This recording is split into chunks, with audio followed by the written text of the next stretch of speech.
Good afternoon friends, welcome to my YouTube channel advocate Amit Kumar Gupta. अपने income tax के cases की series में आज जो केस मैं आपके सामने डिस्कस करूंगा उस केस का नाम है assistant commissioner of income tax versus Lepro Herbals Private Limited. ये case 94 ITR tribunal page number 225 पे रिपोर्ट हुआ, दिल्ली ITAT का जजमेंट है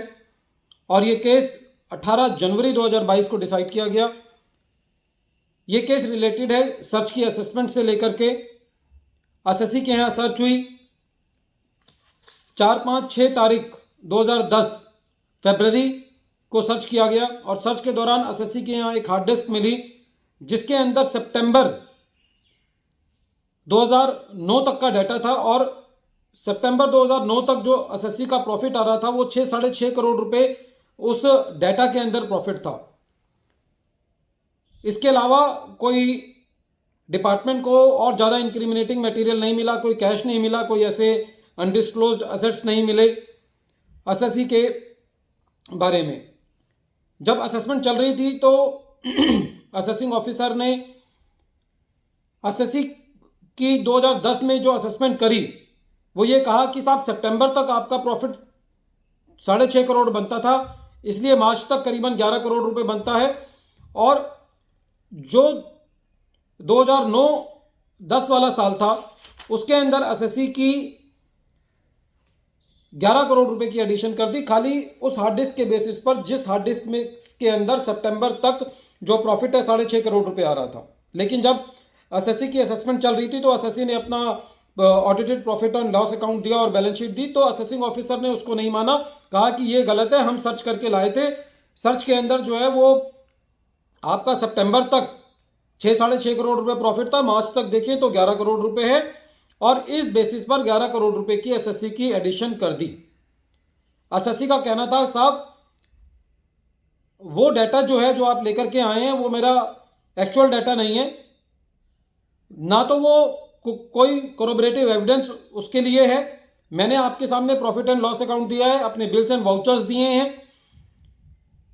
मैंने सारे उस टाइम सारी बुक्स जो है वो कंप्लीट नहीं थी, ये सारी मेरी बुक्स ऑफ अकाउंट्स कंप्लीट है। इन बुक्स को सेल टैक्स डिपार्टमेंट ने माना है, एक्साइज डिपार्टमेंट ने माना है। सेल टैक्स डिपार्टमेंट ने, एक्साइज डिपार्टमेंट ने कोई भी अपना ऐसा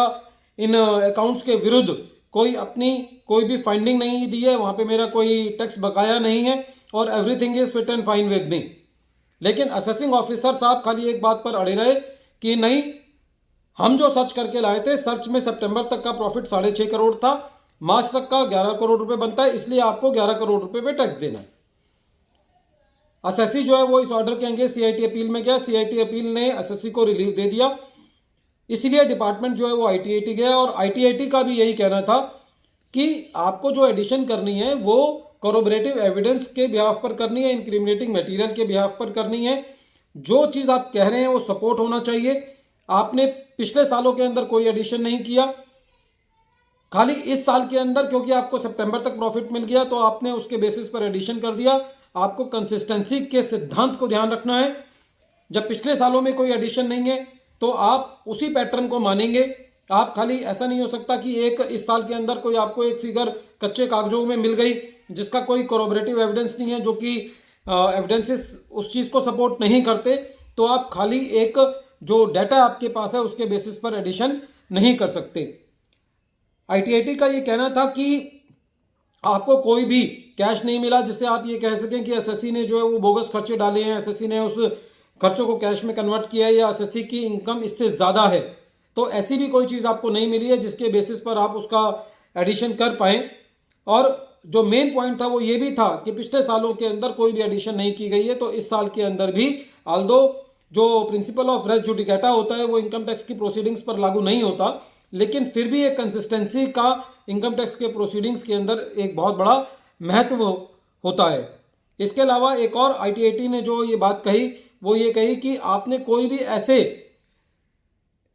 बात प्रूव नहीं कही है जिससे ये पता चले कि एसएससी ने जो अपने एक्सपेंसेस के बिल दिए हैं वो फर्जी हैं, या एसएससी ने अपने एक्सपेंसेस को इन्फ्लेट करके बताया हुआ है, या एसएससी ने बोगस परचेजेस ली हुई है, या एसएससी की कोई अनअकाउंटेड सेल्स है। तो the assessing officer was not able to bring on record any adverse material against the SSC accept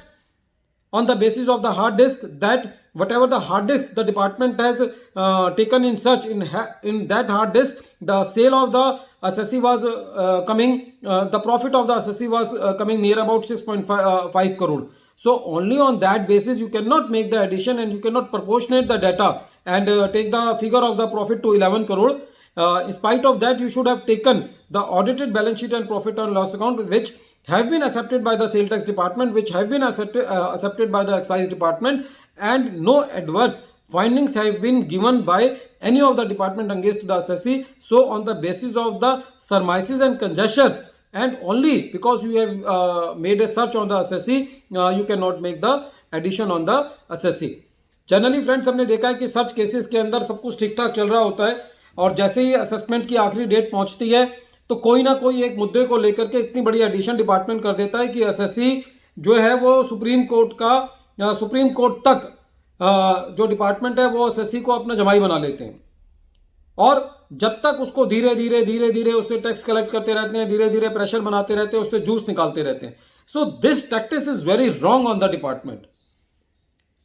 आप देखेंगे कि बिल्कुल at the fag end of the assessment कोई ना कोई एक ऐसे मुद्दे को लेकर के वो एक ईयर के अंदर सारी की सारी एडिशन जो है वो चेप देते हैं. मन बना रखा होता है उन्होंने. For the reasons best known to them, how they make the assessment is really very dangerous for any fiscal loss. बहरहाल इस केस के अंदर ITAT ने CIT अपील के ऑर्डर को अपील रखा और सारी एडिशंस को डिलीट किया. केस का नाम एक बार मैं फिर रिपीट कर रहा हूं. केस का नाम है assistant commissioner of income tax versus Lepro Herbals Private Limited, और ये case 94 ITR tribunal page number 225 पे रिपोर्ट हुआ. Thank you friends.